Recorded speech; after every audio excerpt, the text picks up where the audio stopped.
اعوذ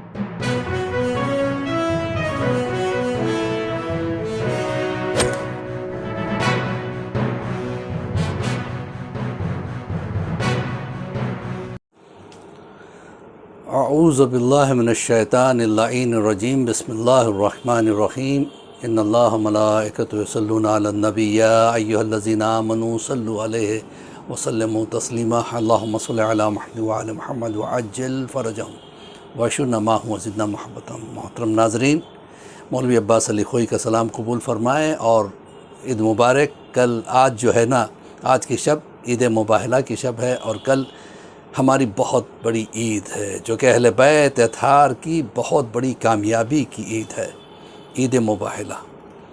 لیکن اس سے پہلے چند گزارشات، وہ یہ ہے کہ بہت عنقریب محرم بھی آنے والا ہے انشاءاللہ۔ محرم سے پورا فائدہ اٹھائیں، جتنا ہو سکے خدمت کریں، عزاداروں کی خدمت کریں، خطبہ کی خدمت کریں، مداحوں کی خدمت کریں، عزاداروں کی خدمت کریں، اور جتنا ہو سکے علم حاصل کرنے کی کوشش کریں، اس لیے کہ علم کی بہت بڑی اہمیت ہے۔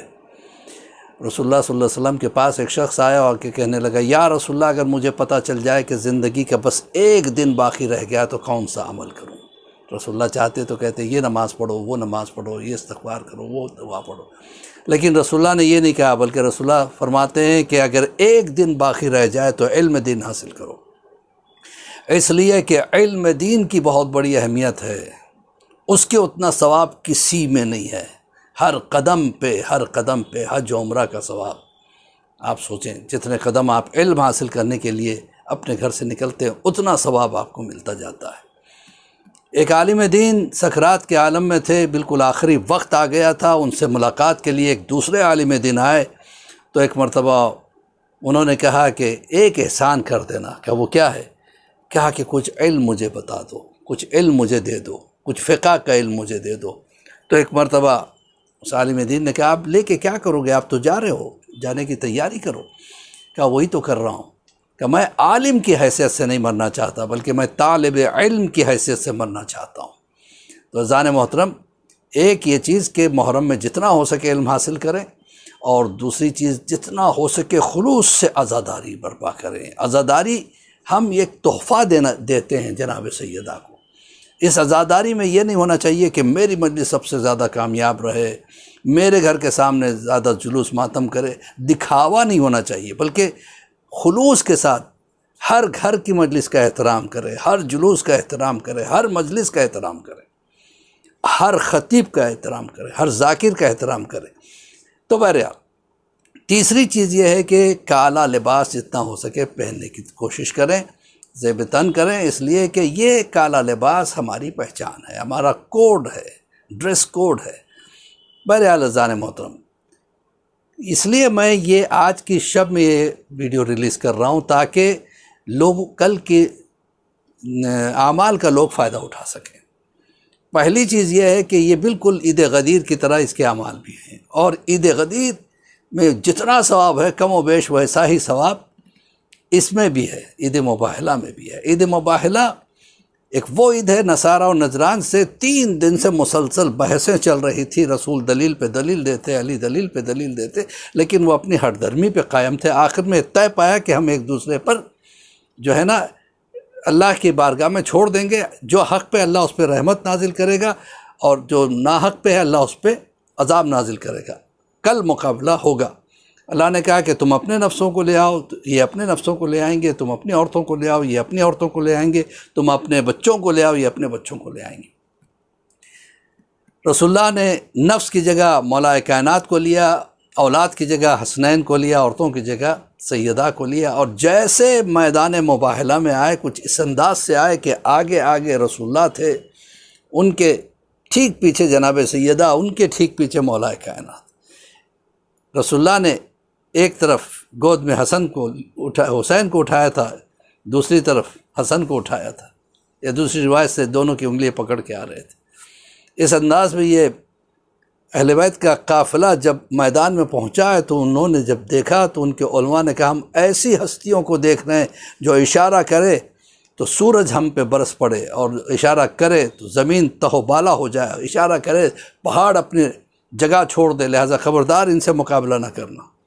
تو یہ ایک عظیم جیت ہے، یہ اہل بیت کی عظیم فتح ہے اہل بیت کی، اور ہمیں اس دن عید منانی ہے، یعنی کل کا روز عید کا روز ہے، لہٰذا کل کا روزہ نہ چھوڑیں۔ ایک روزے میں 1000 روزوں کا ثواب، 2 رکعت نماز میں 1000 رکعتوں کا ثواب، لہٰذا غسل کریں، غسل نہ بھولیں۔ یہ کل کا غسل وہ ہے جس سے ساری بیماریاں دور ہوتی ہیں، ساری بلائیں دور ہوتی ہیں، اور ساری مصیبتیں دور ہوتی ہیں۔ غسل کی نیت باقاعدہ کریں کہ غسل کرتا ہوں عید مبارکہ قربتاً الی اللہ۔ پھر اس کے بعد کل کا روزہ نیت یہی ہوگی کہ روزہ رکھتا ہوں عید مبارکہ کا قربتاً الی اللہ۔ 2 رکعت نماز عید مبارکہ کی پڑھتا ہوں یا پڑھتی ہوں میں قربتاً الی اللہ۔ الحمد کے بعد 10 مرتبہ قل اللہ، 10 مرتبہ انا انزلنا، 10 مرتبہ آیت الکرسی۔ اس طرح سے نماز 2 رکعت آپ پڑھیں گے، اور کل دعا کریں۔ کل کی دعائیں بہت زیادہ قبول ہوتی ہیں، روزے کے عالم میں دعا کریں، اور اپنی دعاؤں میں عباس علی خوئی کو نہ بھولیں۔ میری یہ گزارش ہے کہ میرے لیے، میرے بچوں کے لیے دعا کریں، میرے اہل و عیال کے لیے، میرے والدین کے لیے دعا کریں کہ اللہ ان کی قبروں میں رحمت نازل کرے انشاءاللہ۔ اور عزیزان محترم، بس اسی کے ساتھ میں اجازت چاہوں گا۔ کل کے اعمال کو نہ بھولیں، اسی لیے میں 1 دن پہلے اس ویڈیو کو ریلیز کر رہا ہوں تاکہ لوگ اس سے فائدہ اٹھا سکیں انشاءاللہ۔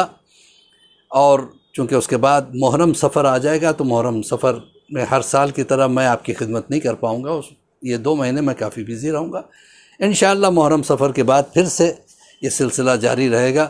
اگر آپ نے سبسکرائب نہیں کیا تو کر لیں، اور اپنے کانٹیکٹس میں اس کو بھیجیں، تاکہ جو آپ کے کانٹیکٹس میں آپ کا یہ عمل کرے گا جو میں نے بتایا ہے، تو اس میں آپ بھی ثواب میں شامل ہو جائیں گے انشاءاللہ۔ مولوی عباس علی خوئی کا سلام قبول کریں۔ اس کے ساتھ دعا ہے کہ پروردگار ہمیں توفیق دے کہ ہم زیادہ سے زیادہ اعمال کر سکیں۔ ہاں، ایک اور بات، 24 ذی الحجہ جو ہے عید مبارکہ، 25 ذی الحجہ جو ہے نا، یہ وہ دن ہے جس میں بعض روایت کے حساب سے اہل بیت اطہار نے روزے رکھے تھے، 3 دن مسلسل روزے رکھے تھے۔